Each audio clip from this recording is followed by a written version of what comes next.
Nesse vídeo iremos falar sobre as emoções e como controlarmos, mas antes não se esqueça de curtir esse vídeo, me seguir para evoluir de verdade e comente aqui algo que te motiva a levantar da cama todos os dias. Emoção. Às vezes é chamado de espírito ou o sopro da vida. Ele prescreve nossas ações e colore nosso mundo. Quem pode dominar as emoções pode dominar as ações, e aquele que domina ações é o mestre de todas as realidades futuras. Hoje nós vamos olhar para as histórias de dois diferentes homens, duas visões de mundo diferentes, dois diferentes objetivos e, em última análise, dois caminhos diferentes. Este é Alexander. Ele acredita que existem dois tipos de pessoas no mundo, os conquistadores e os conquistados. Se você quer ser ótimo, você tem que se tornar um conquistador. É cada um por si, e apenas aquele que se ajusta sobrevive. Você tem que determinar quem vai conquistar com você e quem você deve conquistar. Alexander leu muito quando criança. Ele se apaixonou por heróis gregos que exibiam as mais altas virtudes, coragem e bravura.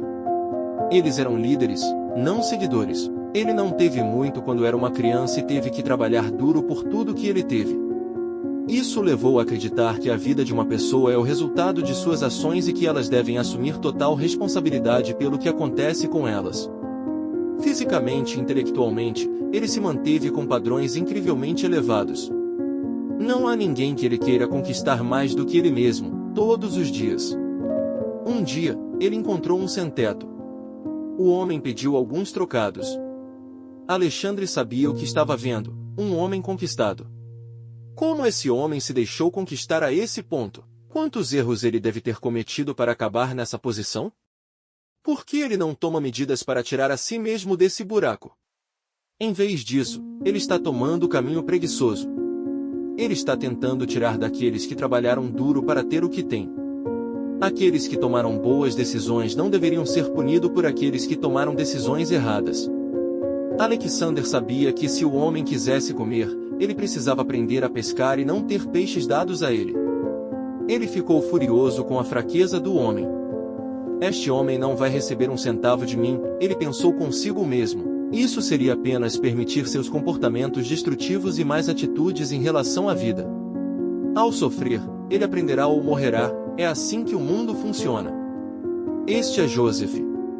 Ele acredita que existem dois tipos de pessoas no mundo, quem pode ajudar e quem que precisam ser ajudados. Seu pai lhe ensinou que o bem maior é servir aqueles que nada têm e ajudá-los a levantar. A vida é difícil, e aqueles que têm deveriam servir aqueles que não têm. Joseph leu muito quando criança. Ele se apaixonou por vários líderes espirituais que amaram a todos e viveram para servir. Ele cresceu muito bem e sempre sentiu em dívida para com aqueles que não o fizeram. Ele se sentiu sortudo por ter tudo o que tem. Um dia, ele encontrou um homem sem teto. O homem pediu por uns trocados. Joseph sabia o que estava vendo, um homem carente. Este homem havia sido abandonado pela sociedade. Joseph sentiu vontade de chorar.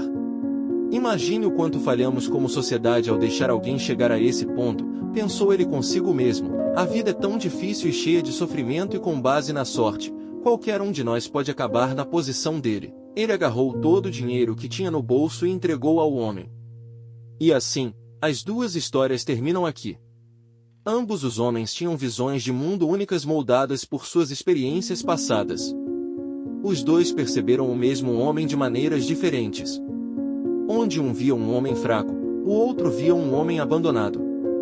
Suas percepções os levaram a sentirem diferentes emoções. Essas emoções foram fortemente afetadas pelo que eles pensaram que estavam vendo.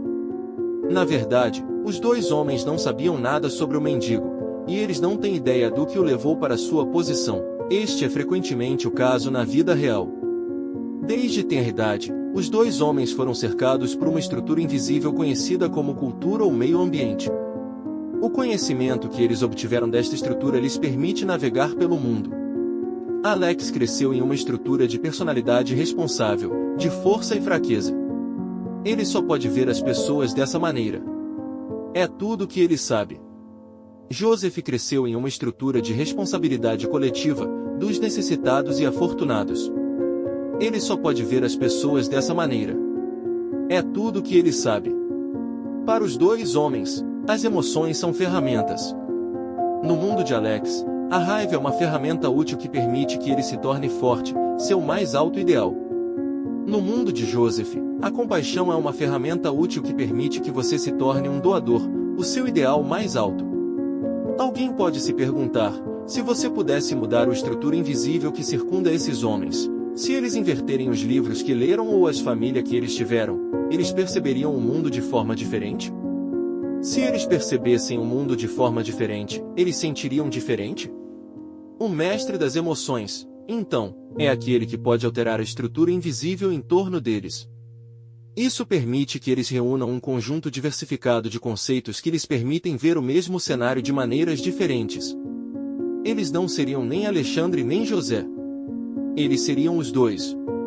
Eles podem se tornar qualquer um, dependendo das circunstâncias. Dê uma olhada nesta imagem. Que formas você vê? Você provavelmente diria um monte de 3/4 de círculos e um quadrado. Tecnicamente, não há nenhum quadrado. É simplesmente um subproduto de como os 3/4 de círculos são arranjados, mas isso não muda o fato de que você sempre irá vê-lo, porque você está familiarizado com o conceito de um quadrado.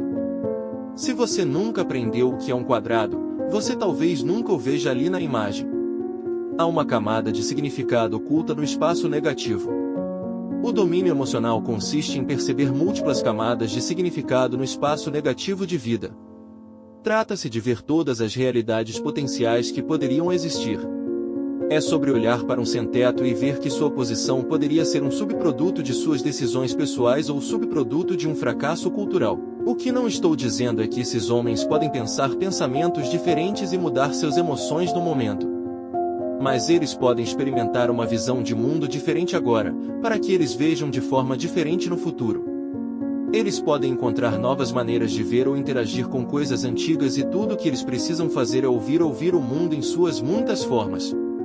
Se eles tivessem ouvido as outras perspectivas, ou perguntado ao sem-teto sua perspectiva, eles poderiam ter visto toda a situação sob uma nova luz. Ao concluirmos, voltemos a esta imagem. Você provavelmente pensa que não há mais nada nesta imagem do que os 3/4 de círculos e o quadrado. Mas e se eu dissesse que isso é realmente apenas uma forma, um retângulo com 4 3/4 de círculos removidos dele? É chamado de retângulo fit. Apenas ouvindo, agora você tem uma nova maneira de perceber esses padrões que eram invisíveis para você antes, uma nova camada de significado. Então, como se domina as emoções? Ao ouvir, mas mais importante, ouvir a pontos de vista que não foram ouvidos antes ou que são contrários aos seus. Para sentir diferente, eles precisam ver de forma diferente. Para ver de forma diferente, eles precisam adquirir conhecimento que eles não têm. Para adquirir conhecimento que eles não têm, eles têm que experimentar coisas novas. Eu acho que Joseph Campbell disse isso melhor. A própria caverna em que você tem medo de entrar acaba sendo a fonte do que você está procurando. Este vídeo foi baseado do meu melhor entendimento da teoria de emoções construídas da doutora Lisa Feldman Barré. Então parabéns. Se você chegou até aqui pode ter certeza que você está melhor que 99% das pessoas. Não se esqueça de se inscrever no canal, curtir esse vídeo e comentar aqui abaixo algo que te motiva a levantar da cama todos os dias.